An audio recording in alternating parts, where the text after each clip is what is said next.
Good morning, Magic Mondays It's in the Magic house. Monday! Just another Woohoo! Magic Monday. Glad it's not Sunday. Because this is my fun day. This is our fun day. Welcome, welcome. Love it, love it. Say hello when you jump on. Let us know you're here, where you're tuning in from. We are so excited. We've got so much fun to talk about the hidden magic in our everyday life. We should probably introduce ourselves for those who don't know. For those of you who don't know, my name is Megan Camille. And I'm Michelle Lee, and we are a mother-daughter team, and together we co-founded, good morning, Catherine, we co-founded the Sophia Mystery School. And excuse me, I have the hiccups, and they are obnoxious this morning. Before we started, I said, are you going to stop doing that before we go live? Apparently she's not. I'm not. I've been holding my breath. Yes, so we are the founders of the Sophia Mystery School for Extraordinary People.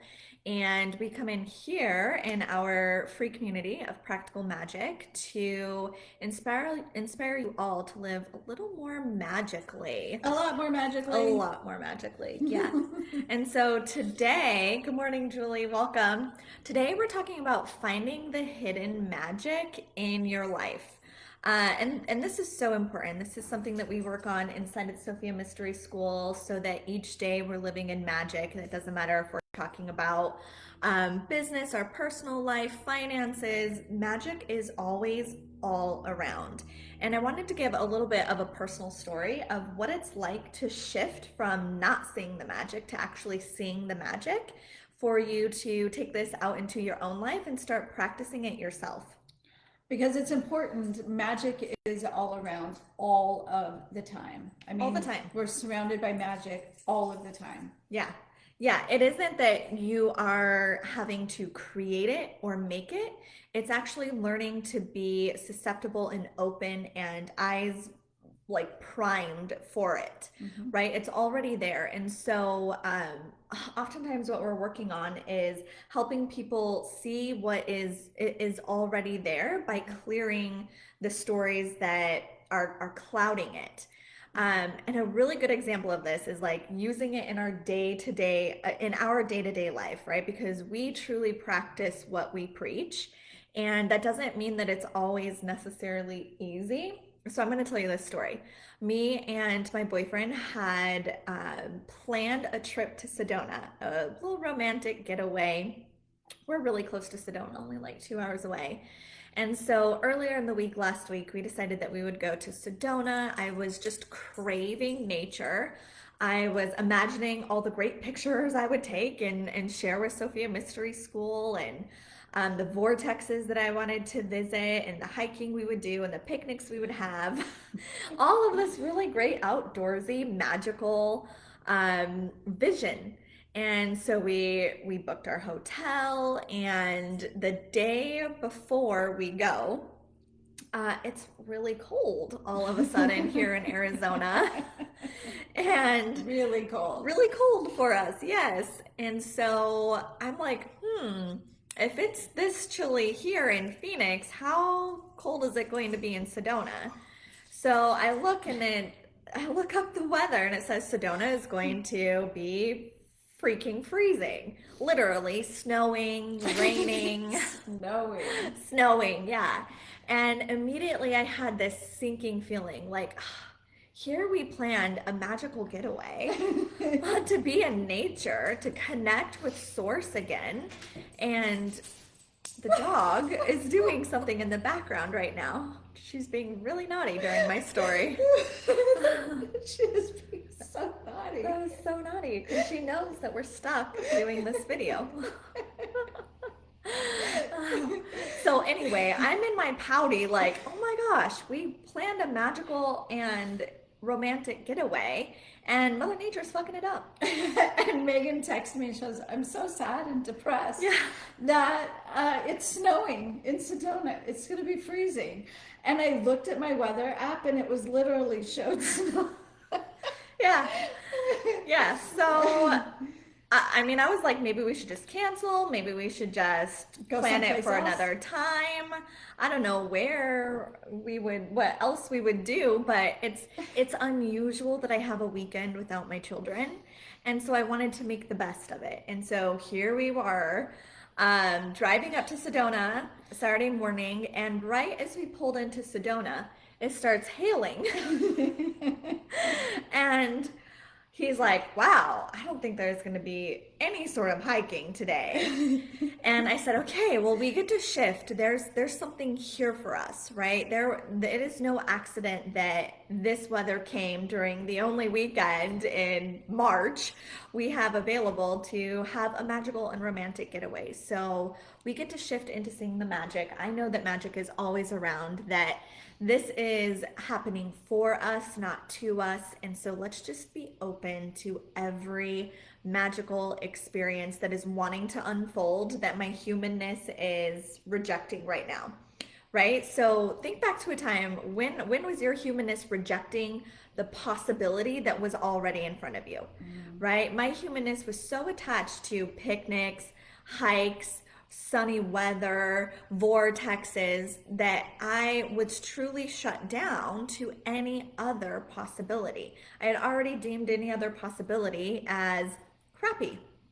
Which I just want to add something in that your hopes for having a hike is really uncommon for Megan. It's really uncommon. She I hates hiking. don't, I used to dislike it a little bit.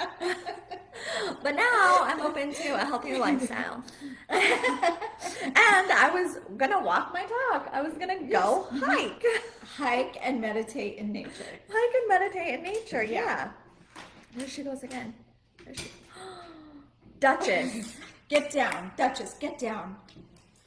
And so what unfolded was the weather did not change because we shifted into accepting instead of resisting reality. The weather didn't change. We did not go hiking. We did not picnic. There was no vortexes that we visited, but it was so magical. I just decided to surrender to where we were and chose to see the magic. And every turn was magical. There's no huge thing that stood out except for any of you who have been to Sedona. There was tons of tourists there. Nobody changed their plans because it was hailing and snowing. It was a winter wonderland. It was gorgeous. I'd never seen anything like it, to see those kind of mountains in the snow. I mean, those Red Rock Mountains just dusted with snow was beautiful. And the place was still packed, right? It was jam packed, except for now everyone's in the city. No one's on the mountain. Everyone's going to the restaurants and the shopping. And every single time we got the best parking spot. Normally you have to walk so far. We got the best parking spot right next to, we went to Hideaway where we were in the trees. It was like a tree house. Well, there's like an entire of 7 parking spots for that parking lot, and we got the one closest to the door. Who knew? And all of the food was amazing. I felt so good the whole time. He felt so good the whole time. It was just magical. And I And like the way you described it though too. To me, it was like folklore. It was like this magical. I'm imagining almost like kind of like the Lord of the Rings. Is that yes, true? yes, Okay. totally. It had like this Ireland type of feel. It was a little, what's that word? Little fairies. Ominous. Ominous. Ominous. Ominous. It was a little bit ominous, but still so magical, like the folklore, the like Lord of the Rings type of magical. Not something I typically like am attracted to, and yet here we were steeped in it, and it was so beautiful. It just felt like a fresh start. I don't know how it could feel like that, in that kind of weather. But every second was precious and magical. And I was like, this is a Magic Monday topic, because I could have missed all of that by focusing on how freaking cold I was, on missing the hike. But instead, I was like, oh, look what's being delivered now. Mm-hmm. And that's how you get to find the magic, the hidden magic that's already there. It was there the whole time, right? It was there the moment I had the sinking feeling. Mm-hmm. That experience was waiting for me to be there, to have it. Yeah. And I like the way you say that. It's always there. So what you had to let go of is prior to your trip to Sedona is you decided what magical would look like to you, Yeah. right? Yep. And so letting go of our expectations and what we think needs to happen in order to have a certain experience is the number one way to open up to the magic that's all around you. And it's so similar to my time with Dr. Joe, where my intention was to have a mystical experience. And I was having I've had mystical experiences all my life that I have just kind of, Megan made fun of me, and so did my husband Todd, because I was like, oh yeah, I went out of body, but I couldn't see, and my husband goes, you went out of body? And I'm focusing on the part that was like, well, I couldn't see this. Like, we have these expectations, and in tuning into those expectations, we totally miss the magic. So yeah, you see, letting go of expectations, you, you know, um, um, we don't know what is right in front of us when we're so attached to how it should look. Yeah. And even Megan texts me, she goes, the weather is so magical. I'm like, what? What happened to her? I'm like, the snowstorm is magical. So everything is just being aware of the magic and being open to seeing it. Yeah, and so I think that is truly the secret to manifesting and opening up to magic is you remember the feeling, which is the frequency that I talk about. And for me, it was magical. That's what I wanted, something magical and romantic. Now, my humanness went and put all of these limiting parameters, right? Well, what's going to be magical and romantic is hiking, the weather looking like this, the vortexes, taking pictures, meditating together, right? Like I had these a very specific criteria to what it meant for it to feel magical, which is so silly because I'm always talking about manifestation and it's in the feeling, right? The magical experience, the romantic experience is in the frequency. And so when I realized like, I see my humanness is so attached to these expectations that I'm actually detaching from the frequency. What is she doing? And I'm so hyper focused on the details that I'm actually missing the frequency that's already surrounding me that I'm able to tap into and start enjoying right now. So yeah, there's our little tidbit for the day. Remember that Magic Monday. your magic is around you all the time. You get to tap into that frequency right now, that there is no outside detail that is keeping you from your joy or from your magic. Yeah, exactly. Exactly.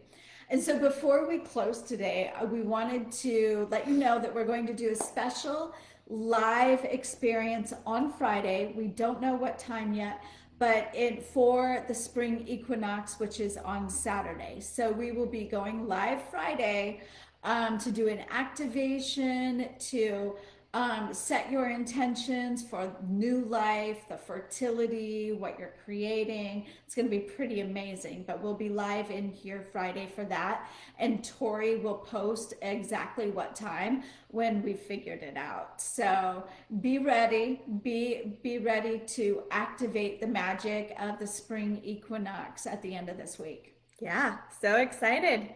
We'll see you there. All right, everyone. Bye for Bye now. for Have a now. magical day.